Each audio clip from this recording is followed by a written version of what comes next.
Hey, what's up everybody? Welcome to Car Question. It's now time to compare car with the Mazda MX-5, and we took some colors today, riding top down. Don't forget the sunscreen because you're gonna come all red just like I am right now, just like I'm feeling right on the arms also. But it was such a beautiful day to enjoy this kind of car, this convertible, this roadster. So the first one that we might want to compare is the Fiat 124. Well, it's a share between Mazda and Fiat. You recognize some body part. When you look at the inside of the Fiat, it's nearly identical to the MX-5 that we have.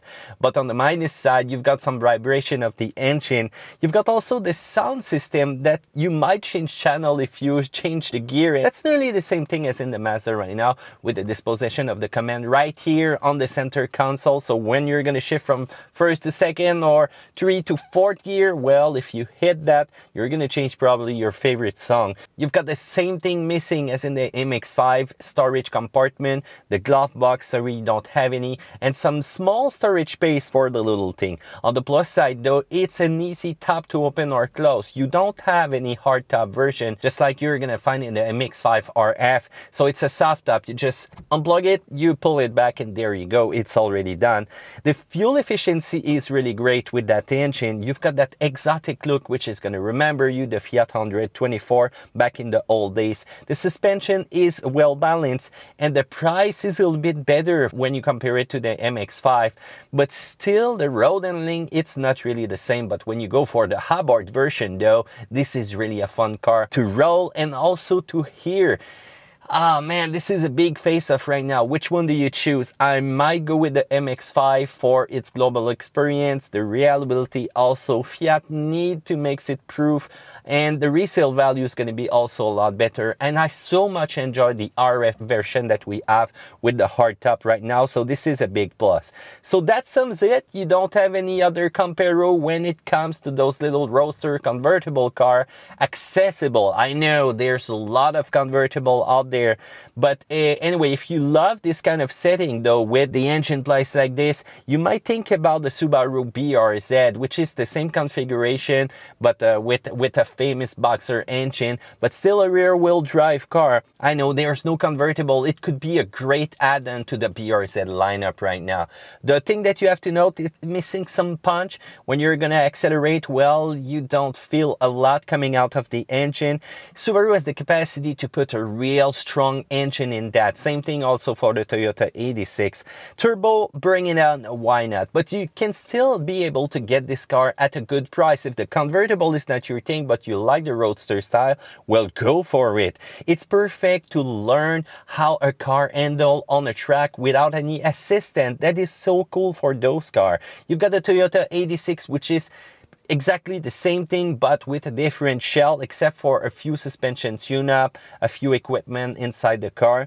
Well, the look is really interesting. We tried this car, and when we talk about road handling, communication of the road, wow, this is major. The tires are a little bit larger when you compare to the MX-5, so this is an awesome grip. This is a jet fighter grip. You get into a curve and boom, it's gonna hold. It's gonna probably go over 0.9 G. I'm pretty sure about that, depending on the condition out there and the type of tire that you put on this car. And know that it's not a fast car, but it's really enjoyable anywhere on a track or anywhere you're gonna find a winding road. So let's get out of this segment. Let's say that we're going smarter or bigger car or more luxury. We might think about the Smart Fortwo 2. You've got a convertible version.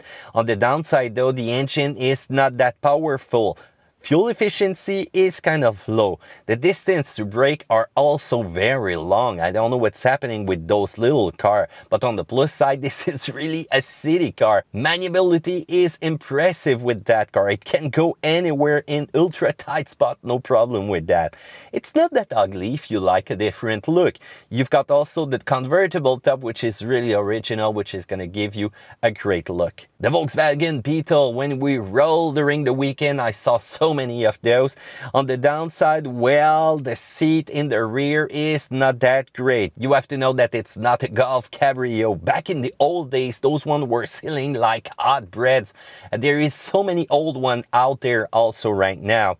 It's time for a change. When you look at the Beetle, I think it's overdue for a new design, or I don't know, a new power plant, but hey, it's time to make something of that car. On the plus side, if you love jeans, well, you've got a denim version. Yep.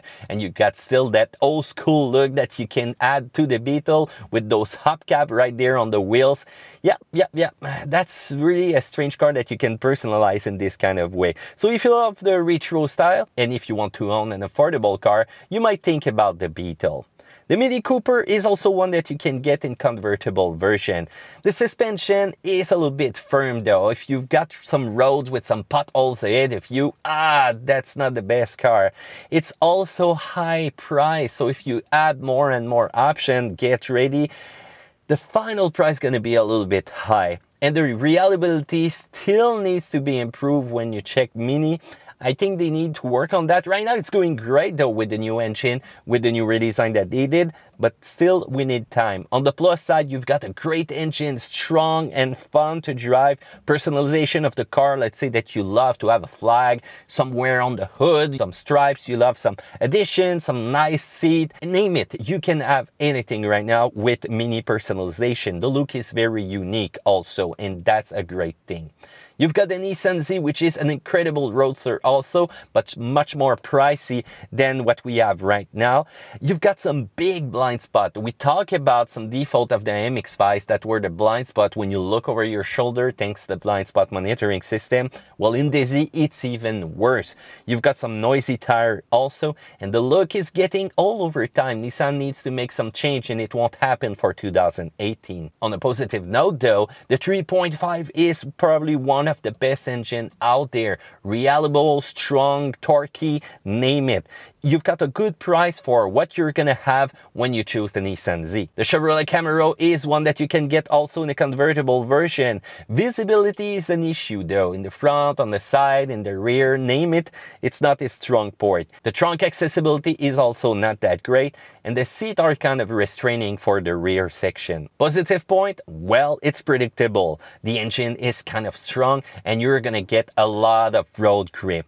The Ford Mustang, well, it's an eternal war with the Chevrolet Camaro. You can also get this car as a convertible version, and believe me, with the V8, it's strong and powerful. For 2019, they made some change to the car, also more power, they dropped the V6, more technology, so this is going to be a hot seller once again. This is probably one of the most sold sports car everywhere in the world, but that's a negative point also. If you like something unique, well, we saw so many Mustang convertible out there. All the colors, all the type, all the engine, all the age driving it also. So if you like something more unique, well, the Mustang might not be your choice. When you check its strong point though, the suspension, finally an independent suspension, this is so great. The car is way more predictable on the road. And you have also a really strong engine. Hear that V8 roar. This is so much enjoyable when you press on the accelerator. Another convertible, but way more exotic, has got to be the Alfa Romeo 4C. This is a crude car. This is an experience without any filter. This is the kind of car that you buy and you don't expect any system to help you on the road or on the track. You don't have any manual. It's not that comfortable. It's crude in its own definition.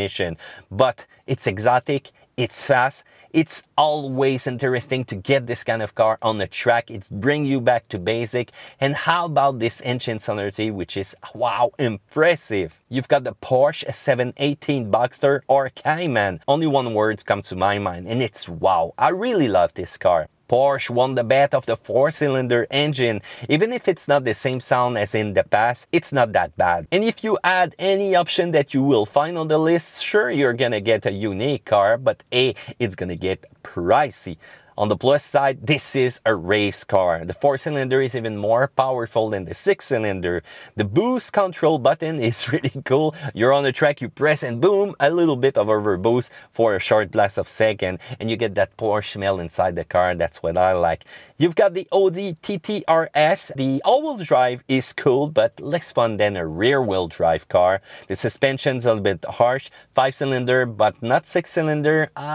Mechanical components that are going to be complicated in some kind of way.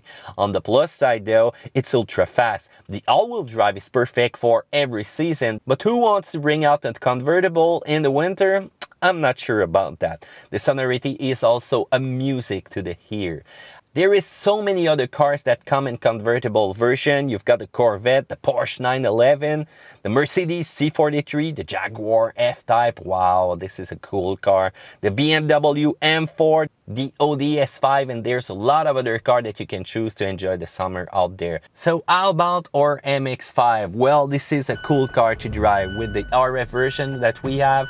There you go, you press the button, 13 seconds, and the top's gonna be open, so you're ready to enjoy summer all time long. You've got a great warranty also, and if you choose the Grand Sport package, you're gonna have a cool looking car.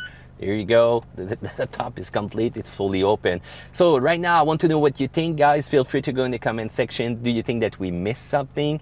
Feel free also to exchange with us. Tell me what's your favorite convertible out there. There is so many cars to choose from. Do a thumbs up because you liked that video, and don't forget to subscribe to Car Question because we're gonna test more car for you. Take care, see you another time.